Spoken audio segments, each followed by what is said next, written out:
본 방송에서 제공하는 투자 정보는 투자 판단에 대한 조언입니다. 방송에서 제공하는 주식의 가치, 가격 상승 및 가격 하락에 대해서는 방송사에서 보장하지 않습니다. 시청자 여러분 안녕하십니까. 오늘장 내일장 1부 출발하도록 하겠습니다. 서정덕입니다. 시장이 하루 만에 다시 하락 반전을 하고 있고요. 낙폭이 좀 줄어드는가 싶었는데 다시 심화가 되고 있는 상황입니다. 양시장 모두 파란불 보여주고 있고 지금 코스피 같은 경우 7포인트 정도 빠져 내려가고 있는 상황입니다. 무역 협상에 대한 기대감으로 좀 지금 시장이 갈 것이다라는 얘기들도 있었지만 일단 미국 증시가 하락을 했습니다. 부진한 실적 우리나라, 강달러, 이란에 대한 미국의 제재 현실화, 그리고 고유가 우려, 중국 A지수, MSCI 편입, 뭐 하나 좋을 게 없는 상황입니다. 지금 원달러 환율이 1170원대까지 터치를 하면서 달러 움직임이 심상치 않습니다. 그러다 보니 쉽게 지수가 오르지 못하고요. 부정적인 상황 속에서 개별 종목 장세로 철저하게 움직이고 있는 상황입니다. 거래소 시장은 지금 통신주 정도만 섹터별로 보면 전체적으로 오르고요. 나머지 종목들은 개별 종목 이슈로 오르고 내리는데 내리는 종목이 훨씬 많습니다. 코스닥 역시 개별 종목 장세가 펼쳐지고 있는데 시총 상위주들 지금도 대다수가 조정이 나옵니다. 자, 월요일은 대체 공휴일입니다. 휴장까지 이어지기 때문에 오늘 시장을 아무래도 손해보지 않고 마무리해야 될 것 같은데요. 그런 전략들 오늘장 내일장 일부에서 함께 하시면 좋을 것 같습니다. 헤드라인 뉴스부터 전해드립니다. 미국 정부가 이란에 대해 한층 더 강도 높은 경제 제재를 검토하고 있다고 미국 월스트리트저널이 보도했습니다. 트럼프 행정부는 석유화학 제품부터 소비재까지 이란의 무역 전반을 봉쇄하겠다는 입장인 것으로 알려졌습니다. 당국자들은 기본적인 물품을 수입하거나 자국 통화의 화폐 가치를 뒷받침하기 위해 필요한 달러화가 이란으로 유입되지 않도록 막겠다는 것이라고 설명했습니다. 중국이 지난 2016년 사드 사태 이후 계속해온 자국민의 한국 관광 제한을 아직까지 완전히 풀고 있진 않습니다. 베이징의 관광업계 관계자는 현재 베이징과 산둥성 등 일부 지역 여행사에 한해서만 한국 단체 관광객 모집이 허용되고 있다고 말했습니다.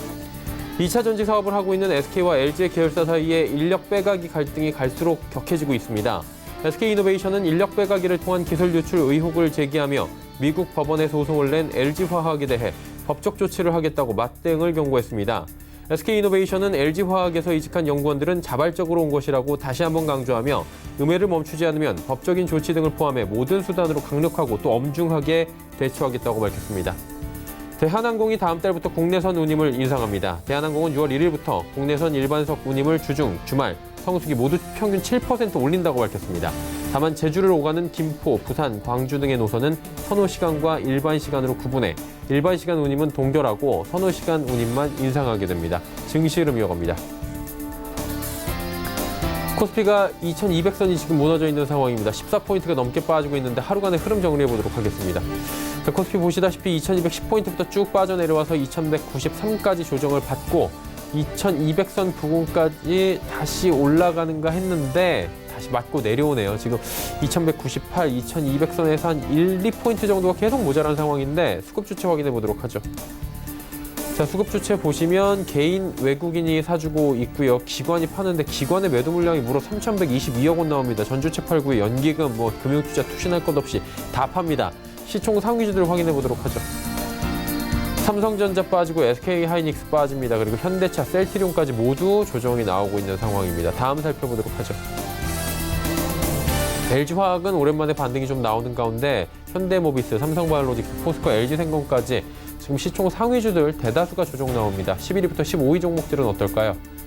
신한지주부터 삼성물산까지 금융주들도 지금 보합권 수준이고요. 지금 통신주들만 그나마 좀 선전을 하고 있는 모습 포착이 됩니다. 다음 살펴보도록 하죠. 코스닥은 759.94, 760선 위아래로 오갑니다. 하루간의 흐름 정리합니다. 보시면 762부터 758까지 위아래 폭이고요. 이 폭 안에서 움직이는 상황인데 760선 두고 지금 줄다리기 하고 있습니다. 수급 주체 확인해 보면 개인만 삽니다. 416억 원, 기관, 외국인 동반 매도하는데 기관 투자자 가운데서는 연기금만 2억 원 정도 순매수해줍니다. 이번에 시총 상위주들의 흐름입니다. 신라젠과 포스코케미칼이 올라가긴 하는데 나머지 종목들은 모두 빠집니다. 특히나 헬릭스미스 어제 급락에 이어서 오늘도 빠지면서 주가 어느새 24만 4,400원대까지 내려왔고요. CJENM도 22만 원대까지 밀려 내려왔습니다. 셀트리온 헬스케어도 이틀 연속 조정입니다. 다음 살펴보도록 하죠. HLB 강보합이고요. 나머지 종목 모두 조정 나옵니다. 셀트리온 제약까지 지금 한 종목도 오르질 못합니다. 11위부터 15위 종목들입니다. 슈젤도 조정 나오고요. SK머티리얼즈, 파라다이스까지 조정 나온 가운데 SFA, ABL 바이오 두 종목만 올라가는데 SFA의 흐름이 좋습니다. 원달러 환율 짚어봅니다. 1168원 40전인데 장중에 1170원까지 지금 터치를 하면서 강달러 계속 이어지고 있는 상황입니다. 금일폰 방송에서 제공해드리는 정보는 투자 판단에 대한 조언일 뿐입니다. 해당 주식의 가치와 수익률 보장해드리지 않는다는 점 참고해 주시길 바랍니다. 시장의 이슈 정리해 보도록 하겠습니다. 펠리즈 투자인 리서치 김민수 대표 연결돼 있습니다. 안녕하십니까, 대표님? 네, 안녕하십니까. 지금 달러 봐야 될 것 같은데 1170원대까지 어느새 뚫고 올라오면서 또 전고점 뚫고 올라왔거든요. 시장 대응 방향성이 좀 나올까요? 이 정도 되면? 네, 일단 지금 시장 분위기 봤을 때 원화가 27개월 내 최저치를 기록하면서 1170원대까지 가파르게 움직이면서 시장에 부담이 되고 있는 상황들인데요. 그런 상황 쪽에서 외국인들이 선물 배도를 강화시키는 부분들과 같이 연결시키면서 시장에 대한 부담감이 뚜렷한 가운데 최근에 시장도 아마 어떤 자리를 못 차지하고 계속 오락가락하는 현상들도 이에 따른 분위기가 아닌가 생각되고 있고요. 그런 흐름을 봤을 때 일단 가장 큰 원인이라고 하게 되면은 먼저 미국이 상대적으로 양호하다 보니까 그에 따른 달러와의 강세 기조가 눈에 띈다라고 봐야 될 부분이고요. 특히 1분기 기대 이상을 보여줬던 여러 가지 GDP 관련된 흐름들 3.2% 성장으로 발표를 했죠.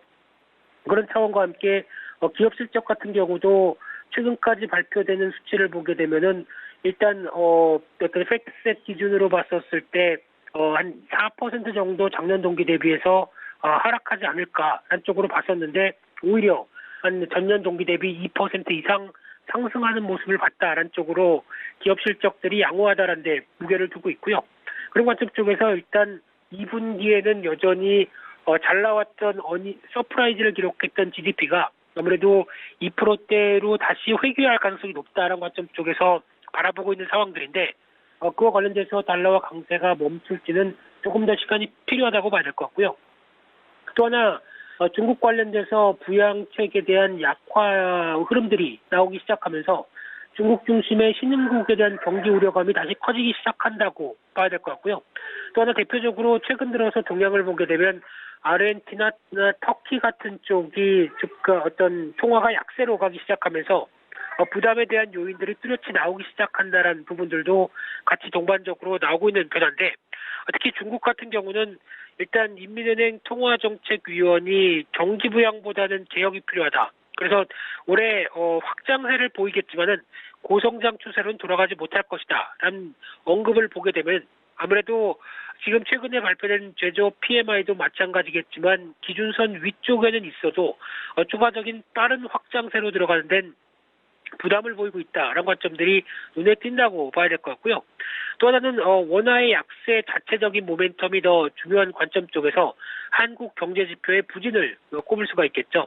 특히 1분기는 GDP 쇼크라고 할 정도로 마이너스 0.3까지 기록한 수치가 2분기에는 물론 회복될 가능성이 높다라고 보고 있지만은 일단 추경 효과가 작용해야 될 걸로 보여지고 있고요. 근데 아직까지 국회에서는 여전히 싸움이 계속되고 있다라는 관점이라고 하게 되면 아직까지 부담감이 높다고 보여지고 있고요.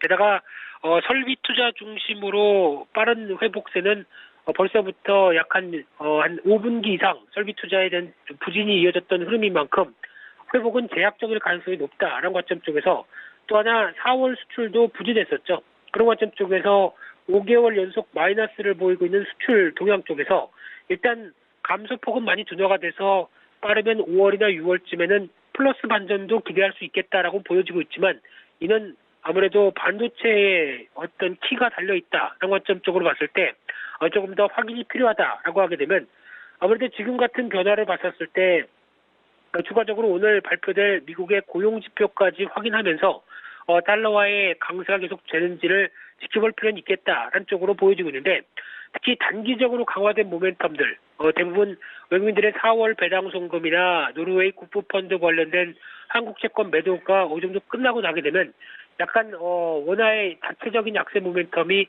둔화되지 않느냐로 바라보고 있을 수도 있는데요. 하지만 워낙 달러와 강세가 강하게 움직인다라고 하게 되면 신흥국 여타 통화와 함께도 부담이 될 수 있다는 점은 충분히 염두를 하셔야 될 걸로 보여지고 있고요. 그런 차원이라고 하게 되면 상대적으로 외국인들에 대한 동향이 중요합니다.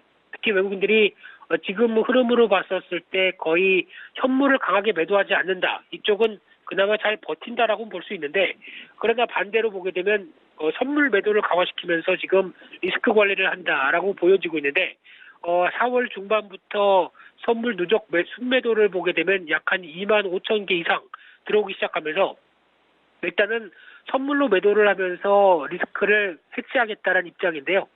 그와 관련돼서 일단 중요한 부분들이 향후의 변화, 즉 선물 매도 이후에 외국인들이 현물을 파느냐, 아니면 그냥 어떤 환율의 모멘텀이 제거가 됐기 때문에 선물을 다시 매수하느냐, 이쪽에 선물을 정리하는 표현이 맞겠죠. 그런 차원으로 봤었을 때 현물을 매도하면서 조금 더 압박감이 커진다라고 하게 되면 시장은 당연히 충격이 나올 겁니다. 이런 가능성과 함께 오히려 단기 모멘텀이 이렇게 크게 악화되지 않는다는 관점 쪽에서 오히려 선물을 정리해서 매수로 들어간다라고 하게 되면 직전 고점대 2240선, 50선을 돌파하는 모멘텀이 될 겁니다.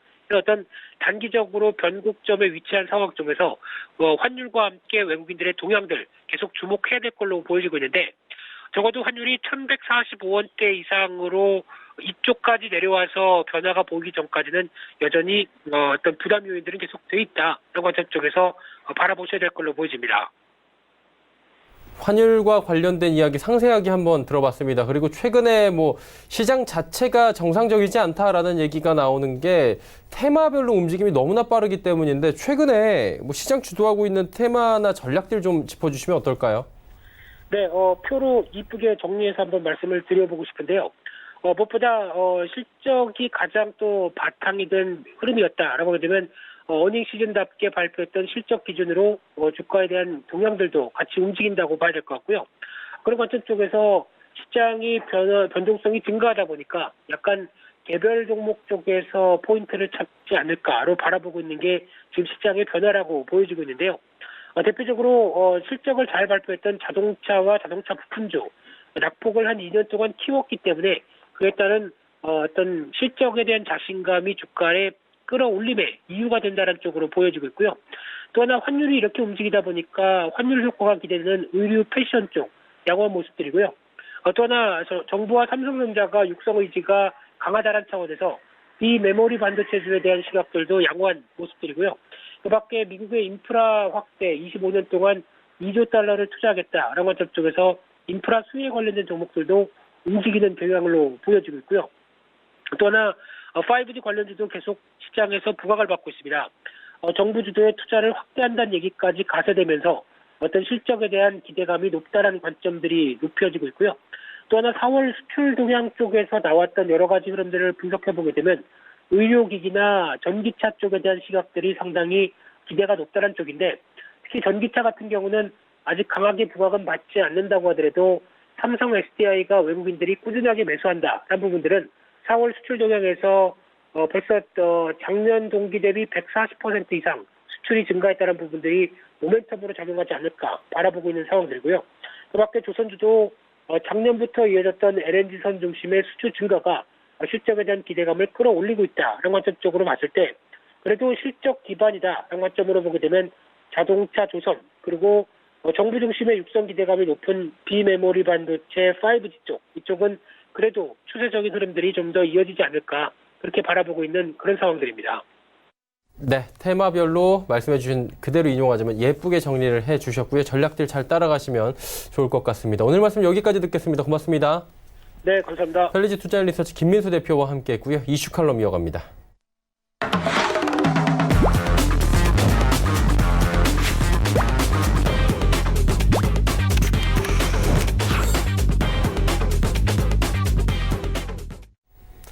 이슈 칼럼 바로 이어가도록 하겠습니다. 오늘은 참 좋은 경제연구소 이인철 소장과 함께합니다. 소장님 안녕하십니까? 네, 안녕하세요. 예.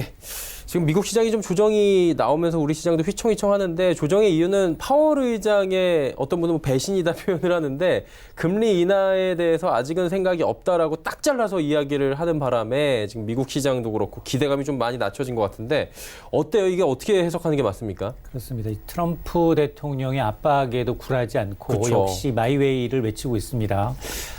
시장에 금리가 동결될 가능성 거의 변화가 없을 것이다라는 데는 대부분의 전문가들이 의견을 일치했지만 예. 과연 앞으로 이제 미국 경기 그리고 이걸 감안한 통화 정책의 방향 혹시나 연내 금리 인하의 시그널을 주지 않을까 이제 시장의 기대가 약간이 반영돼 그렇죠. 있었던 건 사실입니다. 그러면서 실망 매물이 나오면서 뉴욕 증시는 사실 빠질 때가 좀 됐거든요. 나스닥과 S&P 500 지수가 최고점을 찍고 있기 때문에 조금 조정을 보이고는 있습니다만 어쨌든 제롬 파월 의장의 이 코멘트를 좀 살펴보면 지금 금리를 어떤 방향으로 움직여야 할 강력한 근거를 찾지 못했다라는 겁니다.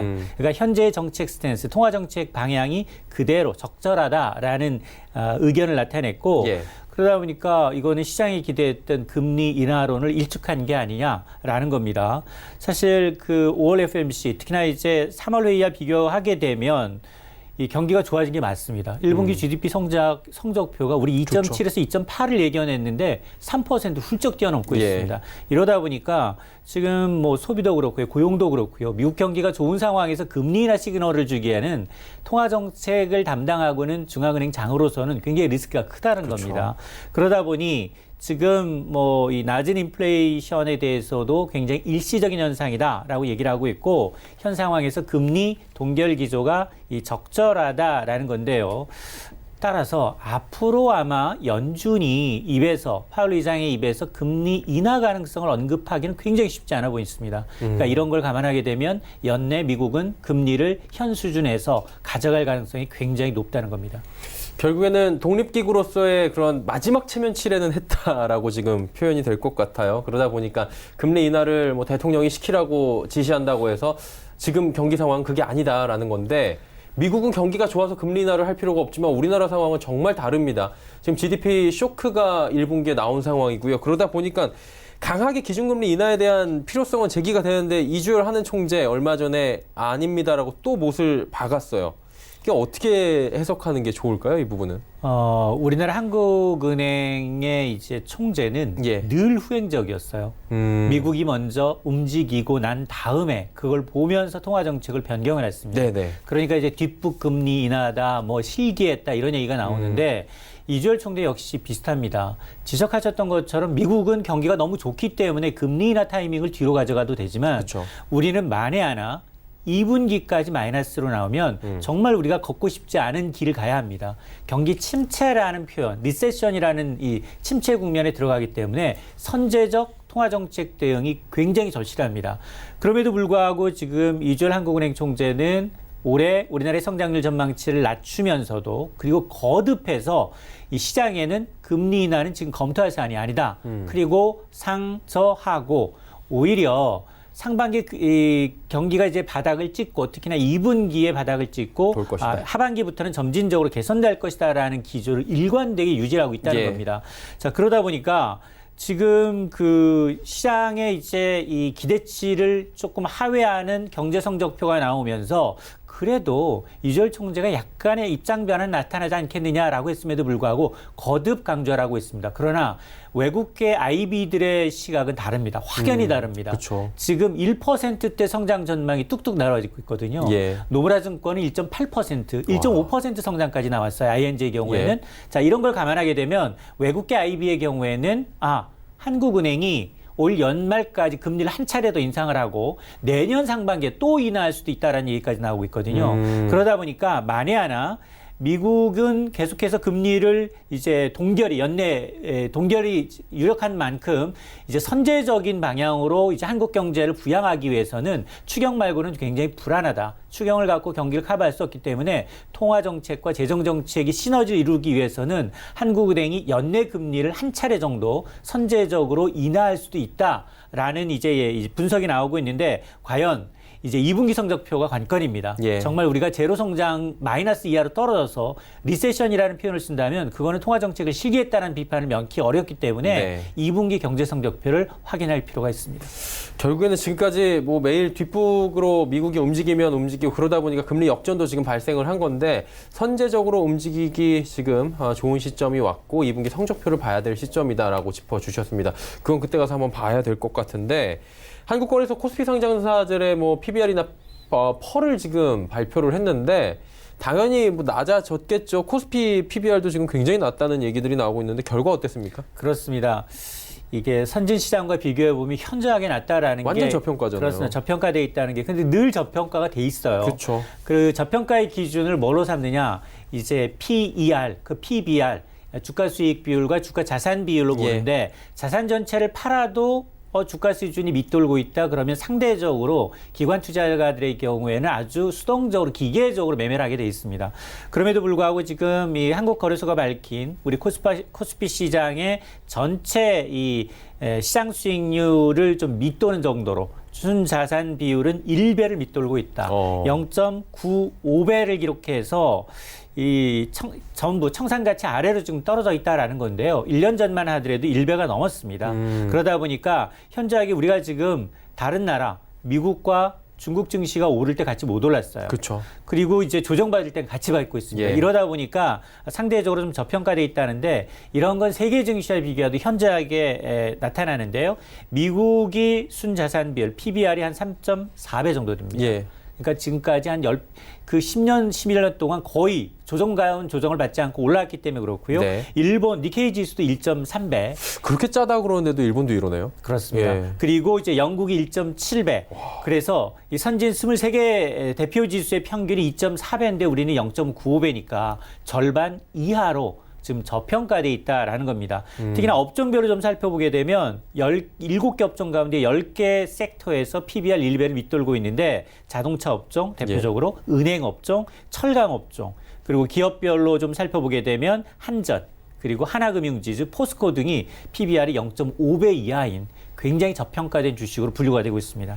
사실 0.5배 이하면 저희가 학부 때 공부하는 방식으로 하면 이건 무조건 그냥 눈 감고 사야 된다라는 얘기를 할 정도인데 그럼에도 불구하고 뭐 우리 기관들도 안 사고요. 지금 연일 팔고 있고 외국인들도 잘 안 사요. 샀다가 팔았다 하는데 뭐 저평가 요인들 뭐 여러 가지가 있겠지만 어떤 것들을 대표적으로 들 수 있을까요? 맞습니다. 내부적으로 기업 실적입니다. 예. 지금 뭐 실적이 워낙에 눈높이를 낮춰줬음에도 불구하고 그동안 외국인들이 쓸어 담았던 삼성전자, SK하이닉스의 경우에도 뭐 60%, 69% 뭐 영업이익, 매출이 뚝뚝 떨어지고 있습니다. 네. 이러다 보니까 한국 기업의 성장성에 대한 어떤 자신감 이런 것들이 결여돼 있다는 겁니다. 특히 그러다 보니까 지금 살만한 기업이 있느냐? 몇몇 기업을 제외하고는 대부분이 눈높이가 굉장히 낮아져 있는 상황이고요. 또 하나 지금 그동안은 사실 한반도의 지정학적 리스크가 좀 크게 보면 기관 투자가들 우리가 이제 신흥시장으로 이제 좀 언더밸류 돼 있다라는 평가를 받는 이유가 많이 희석돼 있음에도 불구하고 여전히 증시에 대해서는 과도하게 지금 반영이 돼 있는 게 사실이고요. 그러다 보니까 이 사실은 국내 증시가 이렇게 박스피라는 이제 굉장히 오래된 틀에서 벗어나지 못하다 보니까 국내 주식 투자가들이 별로 재미를 못 봐요. 그렇죠. 개인들도 마찬가지거든요. 고점에서 지금쯤은 팔 때야 하고 매도하고 있으면 외국인들도 반대 매매를 하고 있고 예. 이러다 보니까 국내 주식 투자자들이 밤을 새가면서 해외 주식을 지금 사고 있다는 겁니다. 이런 돈들이 수조 원씩 지금 빠져나가고 있거든요. 예. 그러니까 이제 우리가 지금 뭐 증권거래세를 인하하고 거래세를 인하하고 그리고 이런 여러 가지 제도적 보완 장치를 하고 있음에도 불구하고 여전히 외국인들 눈에 볼 땐 글로벌 스탠다드에는 미치지 못한다라는 판단입니다.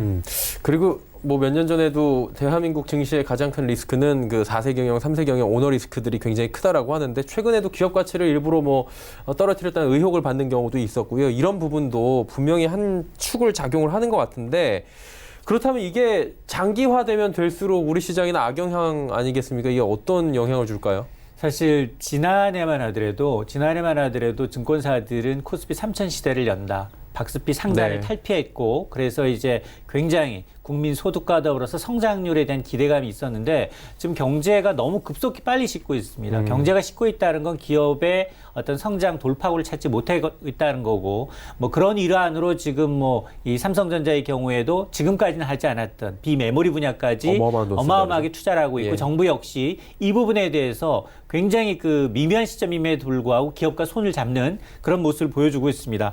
상당 기간 이 얘기는 우리가 박스피를 돌파할 가능성 굉장히 좀 적어 보인다라는 겁니다. 물론 급격한 하락은 아닌다 하더라도 상단을 가면 매도하고 하단을 가면 또 주워 담는 그런 이제 이제 이 굉장히 능동적인 매매 방법이 좀 불가피해 보이는데요. 물론 한국 증시가 이제 이 여러 가지 기업 실적도 그렇고 배당도 보면 지금 많이 늘어나긴 늘어났습니다. 그럼에도 불구하고 역시 글로벌 짜요. 표준은 짭니다. 예. 한 2배 수준 남짓에 지금 미치지 못하고 있는 상황이기 때문에 이런 현상 특히나 이제 중국과 경쟁해야 되는데 중국 본토주도 다시 이제 이 글로벌 신흥시장 우리와 경쟁해야 되는 예. 그런 이제 바구니에 같이 담게 되면 외국인 투자인 입장에서는 한국 증시에 있는 이 종목을 담을 것인가 그리고 글로벌 경쟁력을 점점 키우고 있는 중국 주식을 담을 것인가 고민되는 게 아니라 그쪽으로 쏠릴 수 있거든요. 그러다 보니까 여러 가지 좀 우리는 대내외적으로 좀 불리한 면이 있습니다. 참 내후외환의 지금 상황에 놓여 있는 우리 증시고요. 그러다 보니까 연초에 뭐 기대감으로 1월, 2월 잘 올라오고 3월 좀 주춤하더니 4월 힘들었거든요. 5월도 지금 하루 오르고 하루 떨어지고 쉽지가 않습니다. 그리고 뭐 상저하고라고 말씀하셨는데 2분기 제일 안 좋을 거라고 하잖아요. 대놓고. 맞습니다. 이게 언제쯤 지표 개선되는 걸 저희가 볼 수 있나요? 사실은 이게 우리의 변수만이 아니라 예. 대외, 대내 변수를 따로 이제 봐야 할 필요가 그쵸. 있는데요. 일단 대외 변수로 긍정적인 측면은 한 10일 정도면 미국과 중국 간 일단 무역 전쟁이 어느 정도 이제 좀 합의점을 찾지 않겠느냐라는 긍정적 네. 시그널을 보이고 있습니다. 그런데 미국의 이 트럼프 대통령의 칼날이 다시 또 유럽 쪽으로 옮겨 붙는다면 이건 또 우리한테도 또 리스크 요인이 될 수 있습니다. 그리고 또 하나가 미국 경기만 좋아지다 보니 달러가 너무 초강세를 보이고 있다는 거예요. 그러다 보면 이 달러 강세는 동전의 양면이지만 우리처럼 경기가 둔화되는 상황에서 달러 강세, 원화의 약세는 오히려 셀코리아 외국인들한테 빌미를 제공할 가능성이 높기 때문에 달러 강세가 어느 정도 이어질지 여부도 변수고요. 또 하나 상품 시장 변동성도 좀 잘 커지고 있습니다. 그리고 대내적으로 보게 되면 지금 반도체 부분을 중심으로 해서 좀 2분기가 좀 약하지만 하반기에 좀 기대하는 부분이 분명히 있거든요. 예. 그러다 보니까 이걸 좀 예의주시할 필요가 있고 또 하나는 소비가 너무 위축돼 있습니다. 최근 물가가 체감 물가와 지표 물가가 괴리감이 너무 심할 뿐 아니라 맞아요. 먹거리 물가들이 굉장히 들썩이고 있거든요. 예. 소주 그리고 뭐 돼지고기 과자도 올라요. 이제. 과자며 예. 아이스크림이며 네네. 굉장히 성수기를 앞두고 물가가 너무 많이 오르고 있기 때문에 이렇게 소비가 위축되면 전혀 지갑을 열지 않습니다. 그래서 정부는 뭐 자동차에 대한 특소세라든가 아니면은 8월 말까지 하기로 했던 유류세 유류세. 인하 조치를 또 연장하는 여부를 검토하지 않을 수 없는 상황이거든요. 그러다 보니까 지금 우리 지표, 투자, 생산, 소비 이게 다 안 좋기 때문에 이거 개선되기 위해서는 사실은 해외 주요 변수부터 좀 풀려야 하거든요. 이런 걸 좀 지켜볼 필요가 있습니다. 예, 뭐 당분간은 딱 좋아집니다. 언제다라고 말씀하시기도 참 어려운 시점인 것 같고요. 조금 더 지금 2분기까지는 잘 지켜봐야 될 것 같다라고 정리하도록 하겠습니다. 참 좋은 경제연구소의 이인철 소장과 함께했습니다. 고맙습니다. 오늘장 내일장 1부 함께 하셨습니다. 잠시 뒤 2부에서는 종목 이야기 나눠보도록 하겠습니다. 종목 짚어드리고요. 종목 상담까지 함께 이어가는 알찬 시간 준비가 되어 있으니까요. 2부도 함께 해주시길 바랍니다. 고맙습니다.